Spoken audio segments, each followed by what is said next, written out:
AP మంత్రివర్గ ప్రక్షాళనకు ముహూర్తం ఖరారైంది. ఎల్లుండి ఉదయం 9:25 మంత్రిమండలి పునర్వ్యవస్థీకరణ జరగనుంది. అమరావతిలోని సచివాలయ ప్రాంగణంలోనే ప్రమాణ స్వీకార కార్యక్రమం ఉంటుంది. ఎంతమందిని తొలగిస్తారు, ఎవరిపై వేటు పడుతుంది, కొత్తగా ఎవరికి చోటు కల్పిస్తారు అనేది ఉత్కంఠ రేపుతోంది.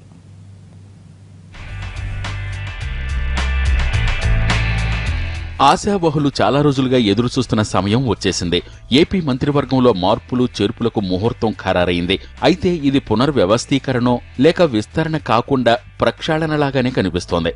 అచ్చెన్నాయుడు, అయ్యన్నపాత్రుడు, గంటా శ్రీనివాసరావు, చినరాజప్ప, పుల్లారావు, సిద్ధా రాఘవరావు వీరి శాఖల్లో మార్పులు లేదా కత్తిరింపులుండే అవకాశం ఉంది.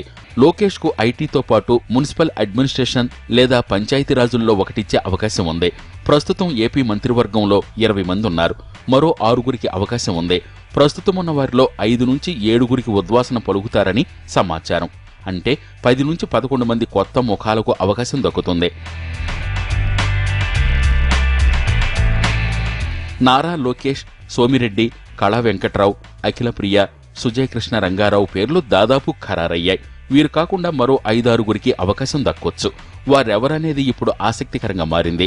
జిల్లాల వారీగా చూస్తే శ్రీకాకుళం నుంచి కళా వెంకట్రావుకు బెర్త్ గ్యారెంటీ, విజయనగరం నుంచి బొబ్బిలి ఎమ్మెల్యే సుజయకృష్ణ రంగారావుకు అవకాశం ఇవ్వనున్నారు. కిమిడి మృణాలిని తప్పించే అవకాశం ఉంది. విశాఖ, తూర్పుగోదావరి జిల్లాలో పెద్దగా మార్పులు చేర్పులు ఉండకపోవచ్చు.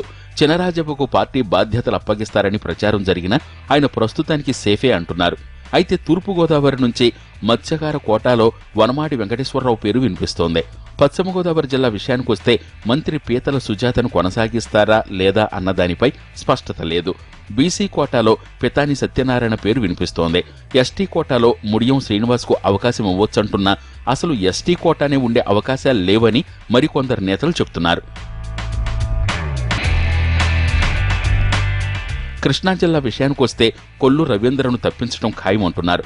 కాపు కోటాలో మండరి బుద్ధప్రసాద్, బీసీ కోటాలో కాగిత వెంకటరావుకు అవకాశం ఇస్తారని చెబుతున్నారు.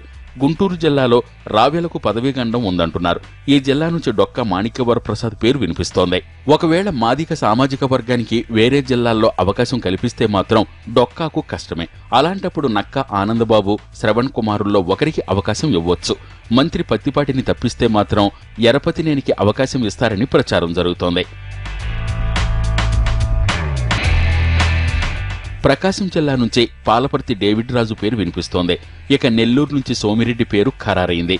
ఒకవేళ వియ్యంకులు, గంటా, నారాయణల్లో ఒకరినే కొనసాగించాలని చంద్రబాబు భావిస్తే నారాయణకు సిఆర్డీఏ చైర్మన్ గా అవకాశం ఇస్తారని చెబుతున్నారు. అదే జరిగితే బేదా రవిచంద్రకు అవకాశం దక్కుతుంది. ఇక కర్నూలు నుంచి భూమా అఖిలప్రియ పేరు దాదాపు ఖరారైంది. అనంతపురం నుంచి పల్లె రఘునాథరెడ్డిని తప్పిస్తారని ప్రచారం జరుగుతోంది. బీసీ సామాజిక వర్గం నుంచి కాల్వ శ్రీనివాసులు, పార్థసారథి, మైనారిటీ నుంచి చాంద్ పాషా పేర్లు వినిపిస్తున్నాయి.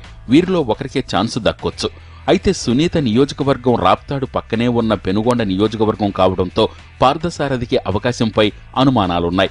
ఇక చిత్తూరు నుంచి నారా లోకేష్ కు బెర్త్ గ్యారెంటీ, బొజ్జలను తప్పిస్తారని ప్రచారం జరిగినా ప్రస్తుతానికి ఆయన సేఫే అంటున్నారు. వైసీపీ నుంచి వచ్చిన ఇద్దరికే ఛాన్స్ ఇస్తారని ప్రచారం జరుగుతుండటం, అఖిలప్రియ, సుజయకృష్ణ రంగారావుల పేర్లు దాదాపు ఖరారు కావడంతో అమర్నాథ్ రెడ్డికి నిరాశే మిగలొచ్చంటున్నారు.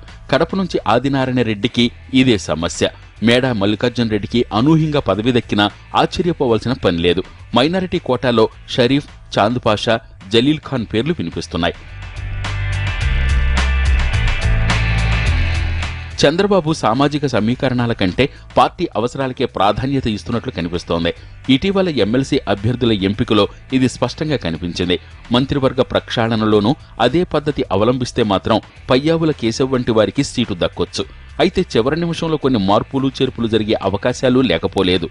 ఎవరు ఇన్, ఎవరు అవుట్ అనేది తేలాలంటే మరికొన్ని గంటలు ఆగాల్సిందే.